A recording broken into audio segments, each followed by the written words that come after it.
Bismillahirrahmanirrahim. Assalamualaikum warahmatullahi wabarakatuh. Alhamdulillahilladzi hadana lihada wa ma kunna linahtadiya laula an hadana Allah. Ashhadu an la ilaha illallah wahdahu la syarika lah wa ashhadu anna Muhammadan abduhu wa rasuluhu la nabiyya ba'dah. Allahumma salli wa sallim ala habibika wa rasulika Muhammad ibn Abdullah wa ala alihi wa sahbihi wa man jahada fi sabilihi wa walah wa la hawla wa la quwwata illa billah. Hadirin kaum muslimin dan muslimat yang dimuliakan Allah Subhanahu wa taala, marilah pada kesempatan yang baik ini kita bersama-sama memanjatkan puja dan puji syukur kita kehadiran Allah Subhanahu wa taala.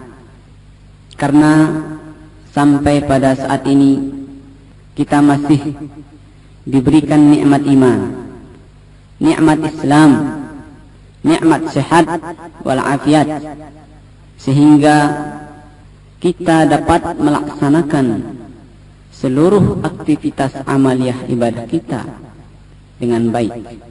Mudah-mudahan kita termasuk digolongkan menjadi hamba-hamba yang bersyukur. Amin ya rabbal alamin. Salawat serta salam semoga tetap tercurahkan kepada junjungan kita Nabi Muhammad sallallahu alaihi wasallam, Nabi yang telah membawa umat manusia dari suatu alam yang penuh dengan kejahiliahan menuju alam yang penuh dengan cahaya Islam. Kaum muslimin dan muslimat yang dimuliakan Allah Subhanahu wa taala, dalam kajian kita ini kita mencoba untuk membahas beberapa hal pokok dalam akidah Islam, terutama yang menyangkut tentang syahadat dan syarat-syaratnya. Hal ini sangat perlu dibahas, mengingat banyak dari kaum muslimin yang belum memahami, belum mengerti makna syahadat yang sebenarnya, sehingga mereka bersedia menerima dan mengambil ilah selain Allah Subhanahu wa taala.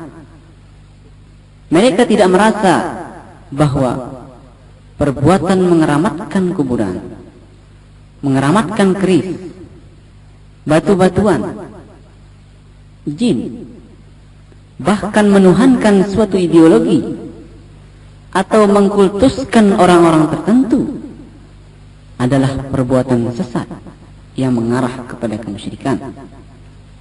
Aneh memang seorang muslim yang kalau kita artikan muslim itu adalah orang yang berserah diri, orang yang berserah diri kepada Allah Subhanahu wa taala. Namun di balik nama itu masih punya keyakinan lain yang bertentangan dengan ajaran Allah Subhanahu wa taala itu sendiri. Maka dari itu Imam Qurtubi mengatakan bahwa tidak cukup menjadi seorang muslim hanya dengan mengucapkan kalimat syahadat. Ketauhidan seseorang baru bisa dikatakan sah, baru bisa dikatakan benar bila disertai dengan keyakinan hati, pemahaman, keikhlasan, kejujuran, dan rasa tanggung jawab. Tanpa itu, syahadat seseorang tidaklah berarti apa-apa. Maka dari itu perlu kiranya kita membahas makna daripada syahadat itu sendiri. Kaum muslimin yang dimuliakan Allah Subhanahu wa taala, setidaknya ada 7 syarat la ilaha illallah. Ada 7 syarat la ilaha illallah yang harus diketahui oleh setiap muslim. Syarat yang pertama adalah al-ilmu. Al-ilmu itu kalau kita artikan adalah mengetahui. Mengetahui apa? Yaitu mengetahui La ilaha illallah. Mengetahui apa? Mengetahui la ilaha illallah.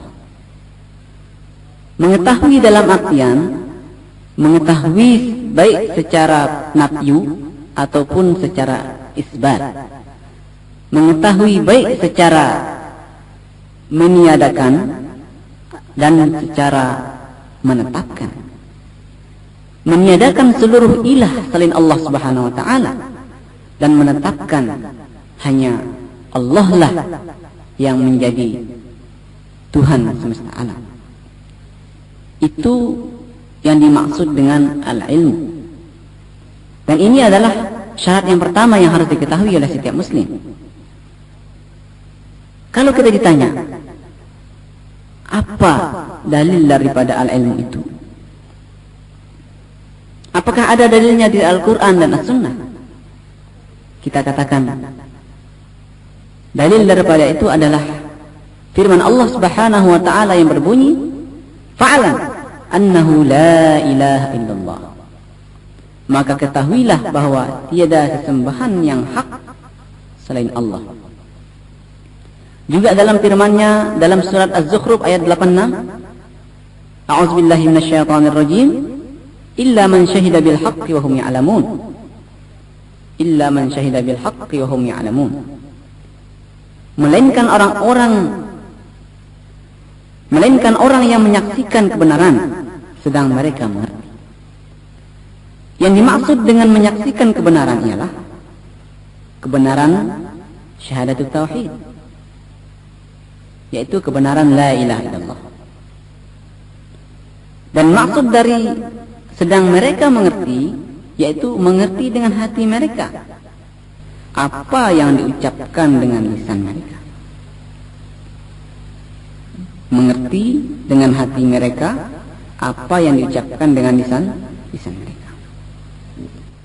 Dalam hadis sahih dari Utsman radhiyallahu anhu, Rasulullah sallallahu alaihi wasallam bersabda, "Man mata wa huwa ya'lam annahu la ilaha illallah dakhala al-jannah." Man mata wa huwa ya'lam annahu la ilaha illallah dakhala al-jannah. Barang siapa meninggal dunia dan mengetahui bahwa tidak ada sembahan yang hak selain Allah, maka ia masuk surga. Subhanallah. Ini adalah jaminan Allah Subhanahu wa taala. Barang siapa meninggal dunia dan ia mengetahui makna, dia mengetahui bahwa tidak ada sembahan yang hak selain Allah, maka ia masuk surga. Itu adalah syarat yang pertama. Sedangkan syarat yang kedua adalah al-yaqin. Al-yaqin artinya benar-benar meyakini. Meyakini apa? Meyakini kalimat la ilaha illallah. Jadi belum sempurna iman seseorang sebelum dia meyakini kebenaran dari la ilaha illallah. Dan itu tanpa ada keraguan dan kebimbangan sedikit pun. Karena bila seseorang masih merasa ragu, masih merasa bimbang dengan kebenaran la ilaha illallah, masih mempertanyakan kebenaran la ilaha illallah, itu berarti perlu dipertanyakan tentang keimanannya. Allah Subhanahu wa taala berfirman di dalam surat Al-Hujurat ayat 15, "Innamal mu'minuna alladzina amanu billahi wa rasulihi summa lam yartabu wa jahadu bi amwalihim wa anfusihim fi sabilillah ulaika humus shadiqun." Sesungguhnya orang-orang yang beriman hanyalah orang-orang yang beriman kepada Allah dan Rasul-Nya, kemudian mereka tidak ragu-ragu dan berjihad dengan harta dan jiwa mereka pada jalan Allah. Mereka itulah orang-orang yang benar. Jadi orang-orang yang benar itu adalah orang-orang yang beriman kepada Allah dan Rasul-Nya, kemudian dalam iman mereka itu mereka tidak ragu-ragu sedikit pun tentang kebenaran la ilaha illallah, dan juga mereka berjihad dengan harta dan jiwa mereka di jalan Allah Subhanahu wa taala. Jadi kebenaran iman harus, atau kebenaran iman kepada Allah dan Rasulnya harus dibarengi dengan sikap tidak ragu. Orang yang bersikap ragu berarti orang yang masih mengandung sifat kemunafikan. Rasulullah sallallahu alaihi wasallam sebagaimana yang diriwayatkan oleh Abu Hurairah radhiyallahu anhu, beliau bersabda, "Asyhadu an la ilaha illallah wa anni rasulullah.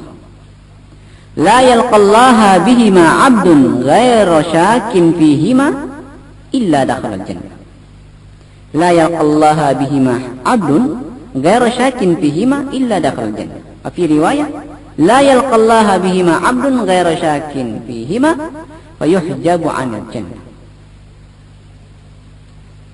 Artinya, aku bersaksi bahwa tiada sembahan yang hak selain Allah, dan sesungguhnya aku, Muhammad maksudnya itu, dan sesungguhnya aku adalah utusan Allah. Beliau melanjutkan sabdanya, bila seseorang berjumpa Allah dengan membawa 2 kalimat syahadat tanpa keraguan, maka ia masuk surga. Dalam riwayat yang lain disebutkan, seorang hamba yang wafat dalam keadaan tidak ragu-ragu terhadap 2 kalimat syahadat, maka ia tidak akan dijauhkan dari surga. Lain lagi hadis yang diriwayatkan dari Abu Hurairah radhiyallahu anhu yang berbunyi, "Man laqita min wara'i hadzal ha'id yashhadu an la ilaha illallah mustayaqinan biha qalbuhu fabashshirhu bil jannah." Man laqita min wara'i hadzal ha'id yashhadu an la ilaha illallah mustayaqinan biha qalbuhu fabashshirhu bil jannah. Siapa saja yang kau jumpai di balik dinding ini yang menyatakan, yang menyaksikan bahwa tiada Tuhan yang hak selain Allah, dengan diyakini oleh kalbunya, berikanlah kabar gembira baginya bahwa baginya surga, atau gembirakanlah ia dengan surga. Nah, jadi ini adalah janji Allah Subhanahu wa taala bagi orang-orang yang betul-betul menyatakan keimanannya, menyatakan keimanan kepada Allah dan Rasulnya dengan tidak dibarengi dengan ragu-ragu, yaitu dijanjikan surga. Itu syarat la ilaha illallah yang kedua. Kita lanjutkan syarat la ilaha illallah yang ketiga. Syarat la ilaha illallah yang ketiga adalah al-ikhlas. Al-ikhlas, kalau kita artikan dalam bahasa Indonesia, berarti bersih. Bersih dari noda-noda. Bersih dari noda-noda kesyirikan. Suci dari noda-noda riya. Suci dari noda-noda sum'ah. Itu arti al-ikhlas. Kenapa al-ikhlas dijadikan salah satu syarat la ilaha illallah? Karena tidak ada gunanya seseorang mengucapkan la ilaha illallah tanpa dibarengi keikhlasan. Tidak ada gunanya seseorang mengatakan la ilaha illallah dalam berzikir ratusan kali, bahkan beribu-ribu kali, tanpa dibarengi dengan keikhlasan. Oleh karena itu, al-ikhlas merupakan salah satu syarat mutlak dari la ilaha illallah.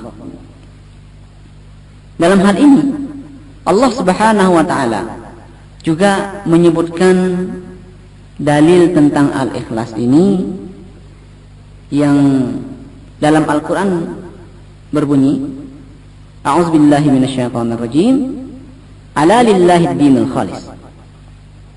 Ala lillahi dinul khalis.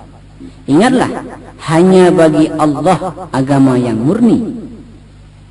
Artinya murni dari kesyirikan dan penuh keikhlasan.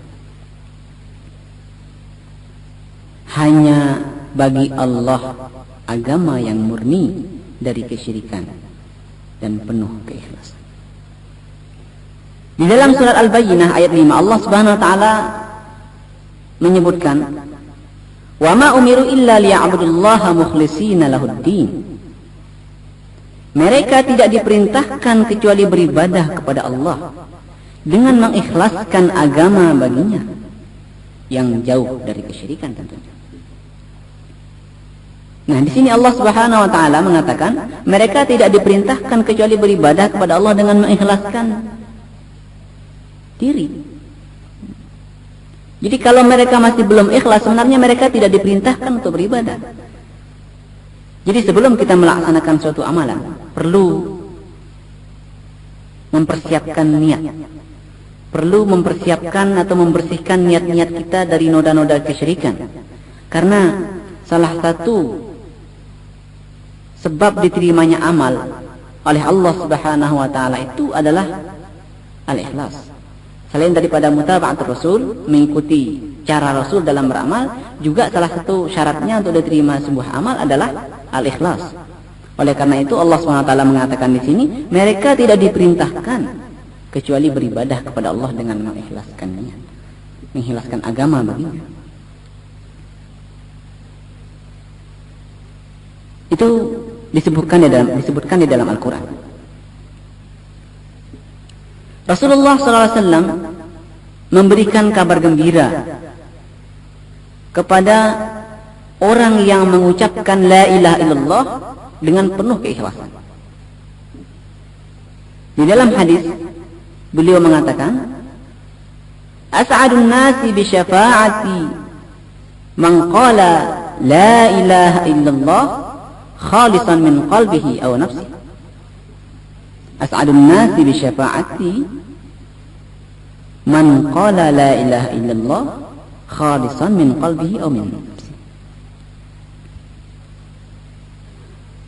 Kalau kita artikan, manusia yang paling berbahagia dengan syafaatku, tentunya dalam pada hari kiamat kelak, manusia yang paling berbahagia dengan syafaatku adalah orang yang mengucapkan la ilaha illallah, artinya tiada sembahan yang hak selain Allah, dengan tulus ikhlas dari hati dan jiwanya. Ini kabar gembira bagi mereka yang betul-betul mengucapkan la ilaha illallah dengan ikhlas. Dijanjikan oleh Rasul sebagai orang yang paling berbahagia di hari kiamat.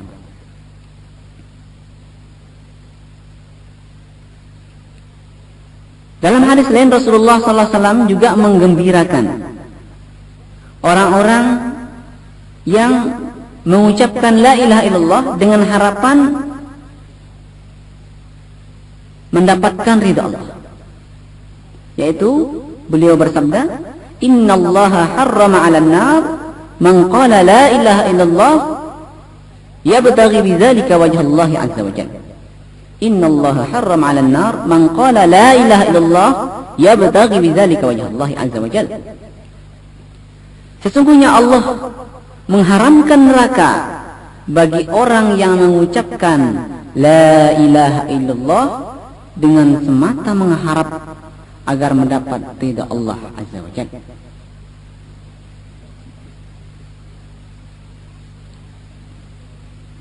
Itu syarat la ilaha illallah yang ketiga. Kita memasuki syarat la ilaha illallah yang keempat. Syarat la ilaha illallah yang keempat adalah as-sidq. As-sidq artinya jujur. Ini lawan daripada kadzib, bohong, dusta. As-sidq artinya jujur. Apa yang dimaksud dengan as-sidq dalam konteks syarat la ilaha illallah ini? Maksudnya adalah meniadakan kepalsuan batin yang menghalangi kemunafikan. Jadi as-sidqu itu, jujur itu adalah meniadakan kepalsuan batin yang menghalangi kemunafikan. Jadi syarat la ilaha illallah yang keempat ini adalah jujur dalam artian apa yang diucapkan oleh lidah mereka, apa yang diucapkan oleh lidah dan lisan harus sesuai dengan batin. Harus sesuai dengan batin. Bukannya jujur di dalam lidah, jujur dalam mengucapkannya, tetapi bertolak belakang dengan hati nurani. Nah, itulah yang dinamakan dengan nifaq. Nifaq. Dan itu sangat berbahaya. Oleh karena itu, menjadi syarat mutlak dari la ilaha illallah adalah as-sidqu. Jujur dalam mengucapkan la ilaha illallah. Jujur diucapkan dengan lidah sesuai dengan apa yang ada di hati. Allah Subhanahu wa taala menyebutkan di dalam Al-Qur'an tentang as-sidqu ini, yaitu disebutkan di dalam surat Al-Ankabut ayat 1 sampai 3 yang berbunyi, A'udzubillahi minasyaitonirrajim. Alif lam mim. Ahasiban nasu ay yutraku ay yaqulu amanna wa hum la yuftanun. Wa laqad fatanna alladhina min qablihim. Fala ya'lamanna Allahu alladhina sadaqu wa la ya'lamanna al-kadzibin. Artinya, Alif lam mim. Adakah manusia mengira bahwa mereka akan dibiarkan saja berkata, kami telah beriman, tanpa mereka dicoba atau diuji? Adakah manusia mengira bahwa mereka akan dibiarkan saja berkata, kami telah beriman, tanpa mereka dicoba atau diuji? Allah menerangkan dalam ayat selanjutnya, sesungguhnya kami telah coba, kami telah uji orang-orang yang sebelum mereka, supaya Allah mengetahui mereka yang jujur, benar dalam perkataannya, dan mereka yang dusta. Nah, di sini Allah SWT menerangkan tentang tujuan daripada ujian, yaitu supaya Allah mengetahui siapa yang benar-benar jujur, istiqomah, dan siapa yang dusta dalam menghadapi itu. Di dalam surah Al-Baqarah ayat 8 sampai 10 Allah juga mengatakan, A'udzubillahi minasyaitonirrajim. Wa minan nasi may yaqulu amanna billahi wa bil yaumil akhir wa ma hum bimu'minin. Yukhadi'una Allah wal ladzina amanu wa ma yakhda'una illa anfusahum wa ma yash'urun. Fi qulubihim maradun fazadahumullahu marada wa lahum 'adzabun alimun bima kanu yaktubun. Di antara manusia ada yang berkata, kami beriman kepada Allah dan hari kemudian. Padahal mereka itu bukan orang-orang beriman. Mereka hendak menipu Allah dan orang-orang yang beriman. Padahal mereka hanya menipu diri sendiri. Tetapi mereka tidak sadar. Dalam hati mereka ada penyakit. Lalu Allah tambah penyakitnya.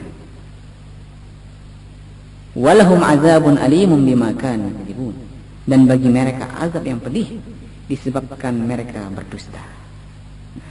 Nah, jelas bagi kita bahwa syarat la ilaha illallah yang keempat adalah as-sidqu, jujur dalam mengucapkan la ilaha illallah.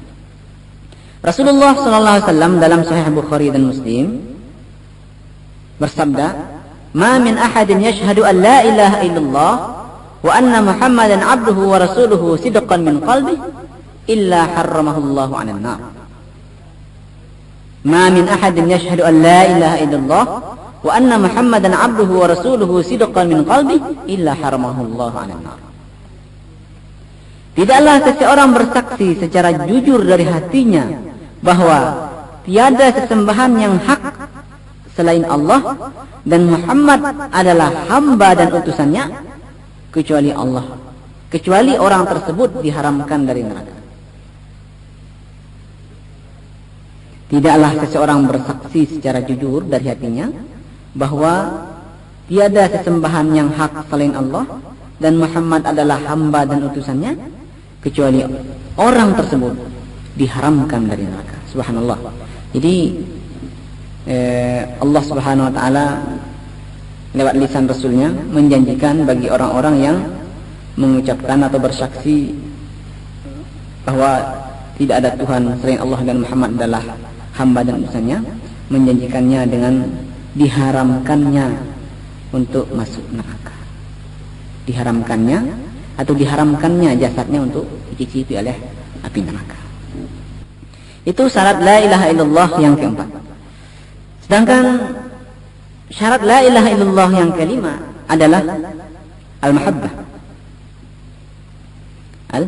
Al-mahabbah. Al-mahabbah artinya mencintai kalimat la ilaha illallah. Mencintai kalimat la ilaha illallah dan isi kandungannya, sekaligus senang dengan kalimat ini. Ini dijadikan syarat karena sebagian manusia atau sebagian orang kadang-kadang menjadikan cintanya kepada hamba Allah atau menjadikan cintanya kepada selain Allah melebihi cintanya kepada Allah Subhanahu wa taala dan Rasulnya. Dan ini adalah sesuatu atau hal yang tidak dibenarkan dalam agama. Kita harus mencintai kalimat ini. Kita harus mencintai Allah Subhanahu wa taala. Kita harus mencintai Rasulnya di atas cinta kita terhadap selainnya. Allah lah sumber kecintaan, Allah lah sumber keagungan, Allah lah sumber segala-galanya. Karena itu adalah merupakan manifestasi daripada sebuah cinta kepada Sang Khalik. Oleh karena itu Allah Subhanahu wa taala menyindir. Allah Subhanahu wa taala menyindir orang-orang yang menjadikan cintanya kepada Allah di samping cintanya kepada makhluk yang lain. Dalam surat Al-Baqarah ayat 165 dia mengatakan, "Wa minan nasi may yattakhidhu min dunillahi andada yuhibbunahum ka hubbillah walladzina amanu ashaddu hubban lillah." Wa minan nasi may yattakhidhu min dunillahi andada yuhibbunahum ka hubbillah walladzina amanu ashaddu hubban lillah. Kata Allah, dan di antara manusia ada yang menjadikan sekutu-sekutu selain Allah.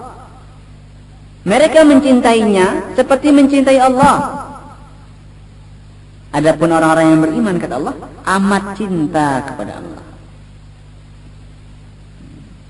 Jadi ada sebagian manusia, di samping dia mencintai Allah, juga mencintai orang lain, bahkan atau mencintai manusia, makhluk-makhluk Allah yang lain, bahkan melebihi cintanya kepada Allah Subhanahu wa taala. Dan ini sesuatu yang tidak dibenarkan dalam agama.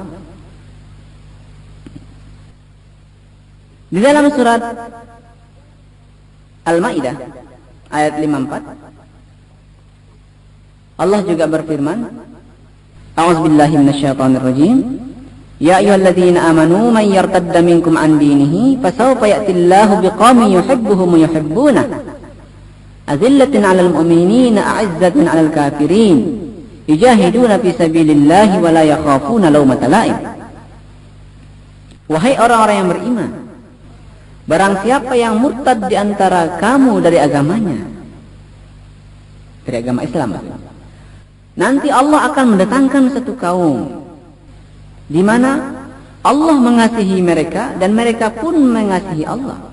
Allah mencintai mereka dan mereka pun mencintai Allah. Sifat mereka itu adalah mereka lemah lembut terhadap orang-orang yang beriman dan keras terhadap orang-orang yang kafir. Mereka berjuang di jalan Allah dan tidak takut caci maki orang yang mencaci. Hal ini dikuatkan oleh hadis Rasulullah sallallahu alaihi wasallam yang disebutkan dalam hadis sahih dari Anas bin Malik radhiyallahu anhu bahwa beliau bersabda, "Salasun man kunna fihi wajada halawatal iman." Salasun man kunna fihi wajada halawatal iman. Yang pertama, an yakuna Allah wa rasuluhu ahabba ilaihi mimma siwahuma. Yang kedua, Wa an yuhibbal mar'a la yuhibbuhu illa lillah. Kemudian yang ketiga, wa an yakraha an ya'uda fil kufri ba'da iz anqadhahu Allahu min kama yakrahu an yuqdhafa fin nar. Artinya, 3 perkara jika terdapat pada diri seseorang, ia akan mendapatkan manisnya iman. 3 perkara jika terdapat pada diri seseorang, ia akan mendapatkan manisnya iman. Yaitu pertama, mencintai Allah dan Rasulnya lebih daripada yang lain. Mencintai Allah dan Rasulnya lebih daripada yang lain.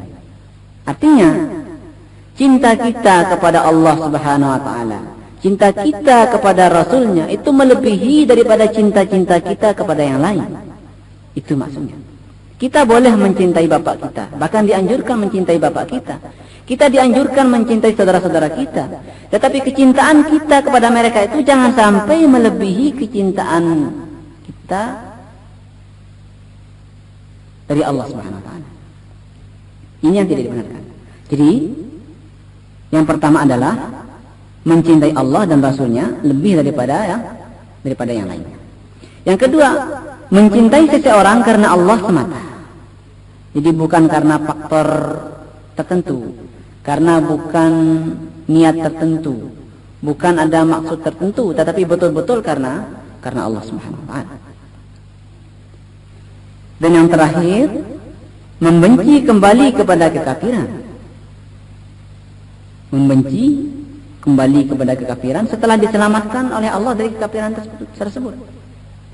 Seperti halnya ia membenci jika dicampakkan ke dalam api neraka. Apabila dia benci kembali kepada kekafiran setelah diselamatkan oleh Allah, seperti halnya dia benci kalau dicampakkan ke dalam api neraka, maka pada saat itu dia akan mendapatkan manisnya iman. Nah, ini adalah janji Rasulullah SAW bagi orang yang betul-betul menjadikan pertama Allah dan Rasulnya lebih dicintainya daripada yang lain, dan mencintai seseorang karena Allah, dan benci kembali kepada kekufuran. Kaum muslimin dan muslimat yang dimuliakan Allah Subhanahu wa ta'ala, itu adalah syarat la ilaha illallah yang kelima. Sedangkan syarat yang keenam adalah al-inqiyad. Al-inqiyad. Apa arti al-inqiyad? Al-inqiyad artinya al-khudu'. Al-khudu'. Apa arti al-khudu'? Al-khudu' adalah tunduk terhadap atau tunduk kepada Allah Subhanahu wa ta'ala. Patuh terhadap segala perintah Allah Subhanahu wa ta'ala. Patuh terhadap segala hak-hak dari la ilaha illallah. Lalu bagaimana cara kita tunduk kepada Allah? Bagaimana cara kita taat kepada Allah? Bagaimana cara kita tunduk, patuh kepada Allah? Di sini disebutkan bahwa caranya itu menjalankan kewajiban secara ikhlas. Menjalankan kewajiban secara ikhlas. Tentunya karena Allah semata dan demi mencari keridhaan. Ini yang dimaksud dengan tunduk. Ini yang dimaksud dengan tunduk. Jadi bukannya tunduk yang kita maksud sehari-hari, tunduk nungkik begitu, bukan. Tetapi tunduk di sini adalah menjalankan seluruh kewajiban yang diperintahkan oleh Allah Subhanahu wa taala dengan penuh keikhlasan dan hanya mencari keridhaan Allah Subhanahu wa taala semata. Hal ini disebutkan oleh Allah Subhanahu wa taala di dalam firman-Nya yang berbunyi, "Wa anibu ila rabbikum aslimulah." Kembalilah atau taubatlah kamu kepada Tuhanmu dan patuhlah kepadanya. Wa man ahsanu dinan mimman aslama wajhahu lillahi wa huwa muhsin. Siapakah yang lebih baik agamanya daripada orang yang menundukkan mukanya, dalam artian patuh kepada Allah sedang ia berbuat kebaikan. Siapakah yang lebih baik agamanya daripada orang yang menundukkan mukanya kepada Allah sedang ia berbuat kebaikan? Tidak ada. Tidak ada yang lebih baik dari itu. Dalam surat Luqman ayat 22 Allah Subhanahu wa taala juga berfirman yang hampir senada dengan di atas tadi, "Wa may yuslim wajhahu ila Allah wa huwa muhsinun faqad istamsaka bil urwatil wuthqa." Barang siapa menundukkan mukanya, dalam artian patuh, kepada Allah sedang ia berbuat kebaikan, maka ia telah berpegang teguh pada tali yang kuat. Saudara kaum muslimin dan muslimat yang dimuliakan Allah Subhanahu wa taala, termasuk menjadi tuntutan iman adalah tunduk terhadap segala keputusan Allah Subhanahu wa taala. Tunduk terhadap segala keputusan Allah Subhanahu wa taala lewat lisan Rasulnya Muhammad sallallahu alaihi wasallam. Allah Subhanahu wa taala di dalam ayat berikut menganggap orang yang belum tunduk terhadap keputusan Muhammad sallallahu alaihi wasallam atau masih mengandung keraguan terhadap keputusan Muhammad sallallahu alaihi wasallam sebagai orang yang belum beriman.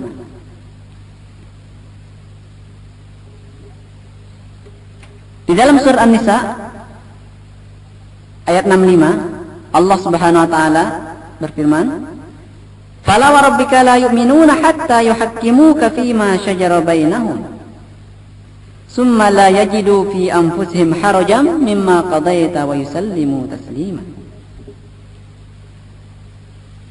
Kalau kita artikan, maka demi Tuhan, mereka pada hakikatnya tidak beriman sehingga mereka menjadikan kamu sebagai hakim dalam perkara yang mereka perselisihkan. Kemudian mereka tiada merasa keberatan dalam diri mereka terhadap putusan yang kamu berikan, dan mereka menerima dengan sepenuhnya. Nah, di sini Allah Subhanahu wa taala menganggap mereka orang-orang yang masih mengandung keraguan terhadap keputusan Muhammad sallallahu alaihi wasallam itu sebagai orang yang belum beriman. Sebagai orang yang belum beriman.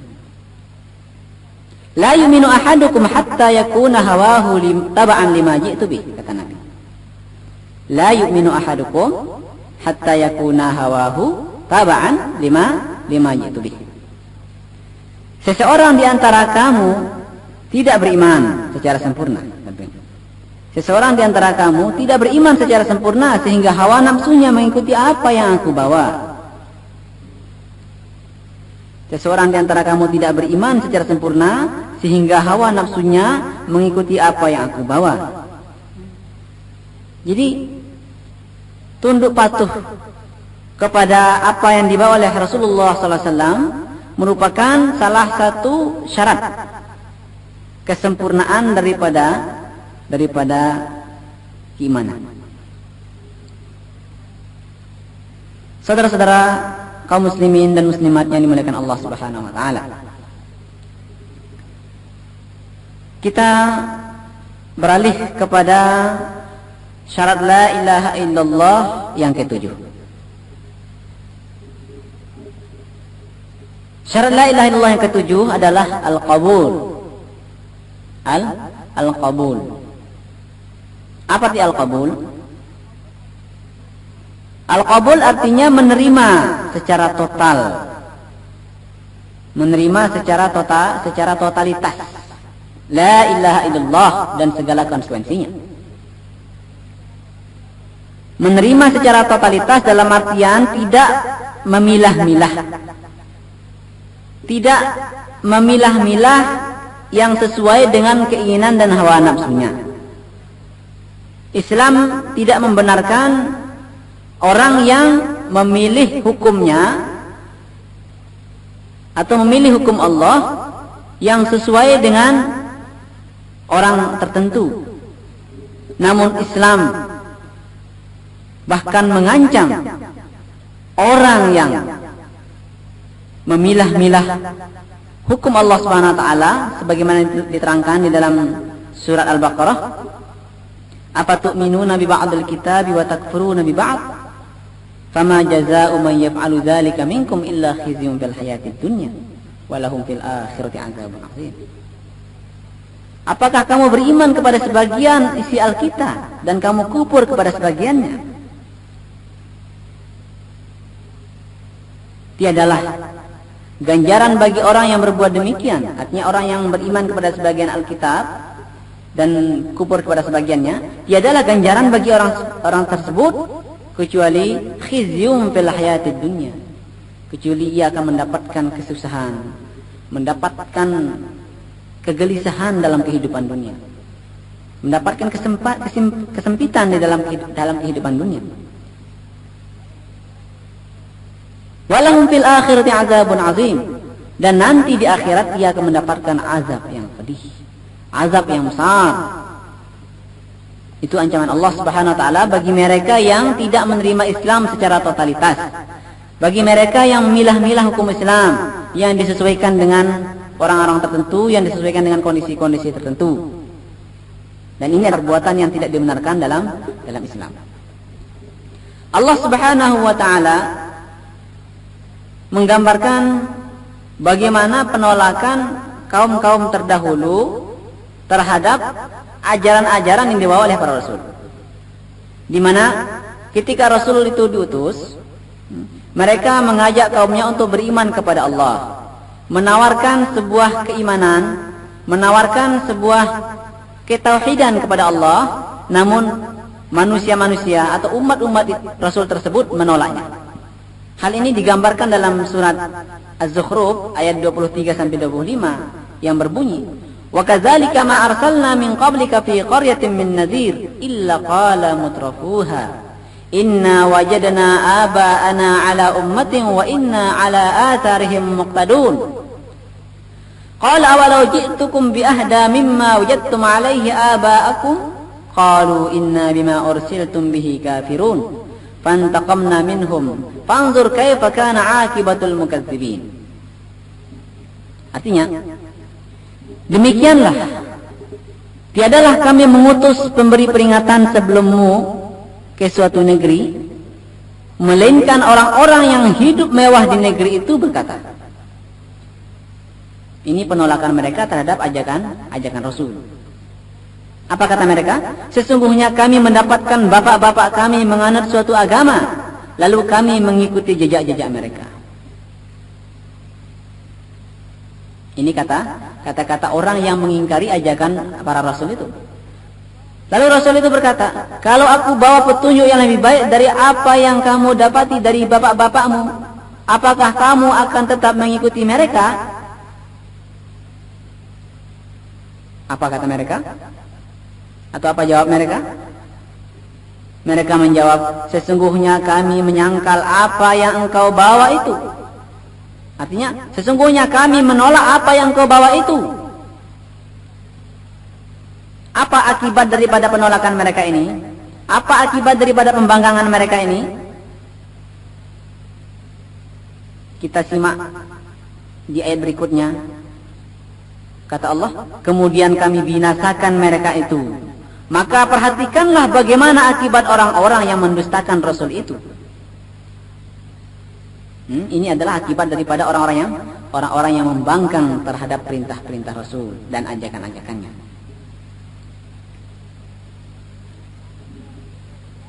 Innahum kanu idza qila lahum la ilaha illallah yastakbirun wa yaquluna a inna latariku alihatina li sya'irin majnun.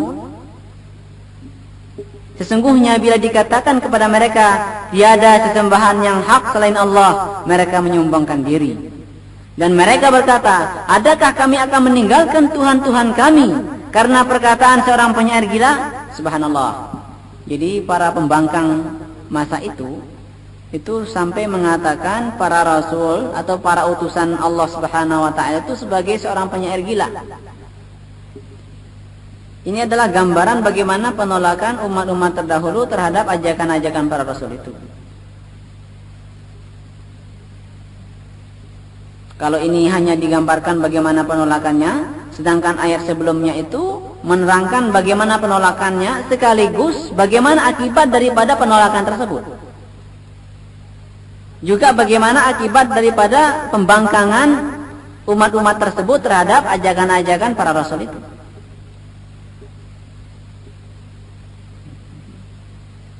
Kaum muslimin yang dimuliakan Allah Subhanahu wa taala, Rasulullah sallallahu alaihi wasallam dalam hadis beliau di mana beliau menggambarkan perumpamaan antara pengutusannya ke muka bumi ini bagaikan al-ghais al-katsir, bagaikan hujan yang deras yang menimpa bumi. Lebih jelasnya kita simak hadis Rasulullah SAW yang berbunyi di bawah ini.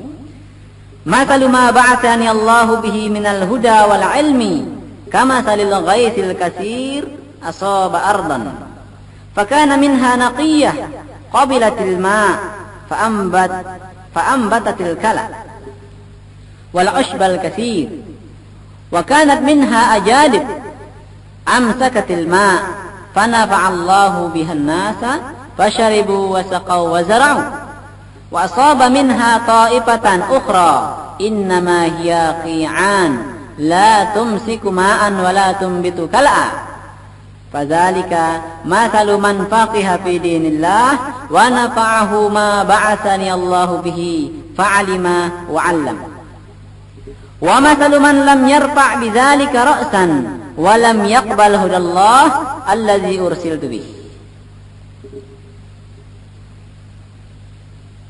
Apa artinya? Artinya, perumpamaan petunjuk dan ilmu yang aku bawa dari Allah. Perumpamaan petunjuk dan ilmu yang aku bawa dari Allah bagaikan hujan lebat yang turun di suatu tanah. Ada di antaranya tanah subur yang menerima dan menumbuhkan rerumputan yang banyak. Ada pula tanah kering yang mengendapkan air. Maka Allah memberikan manfaat karenanya bagi manusia untuk minum, mengairi dan bercocok tanam. Dan sebagian lainnya turun di bagian tanah datar yang tidak mengendapkan air dan tidak pula menumbuhkan rumputan. Apa kata Nabi? Itulah perumpamaan orang yang mendalami agama Allah, lalu ia memanfaatkan apa yang aku bawa. Ia mengerti dan mengajarkannya. Dan perumpamaan orang yang tidak mengangkat kepalanya dengan mengindahkan agama serta tidak menerima petunjuk Allah yang aku bawa.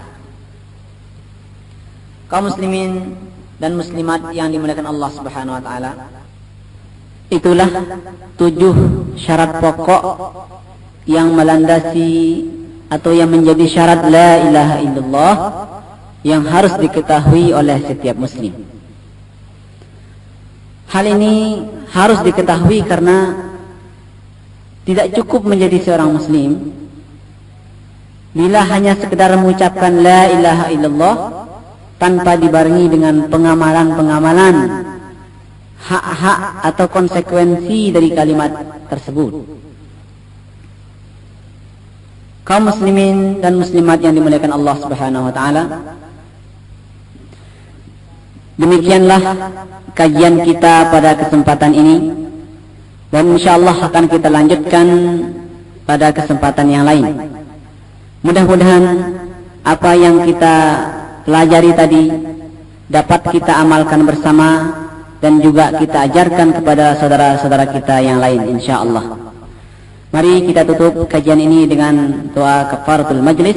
Subhanakallahumma wa bihamdik asyhadu an la ilaha illa anta astaghfiruka wa atubu ilaik. Wa akhirul kalam, assalamualaikum warahmatullahi wabarakatuh.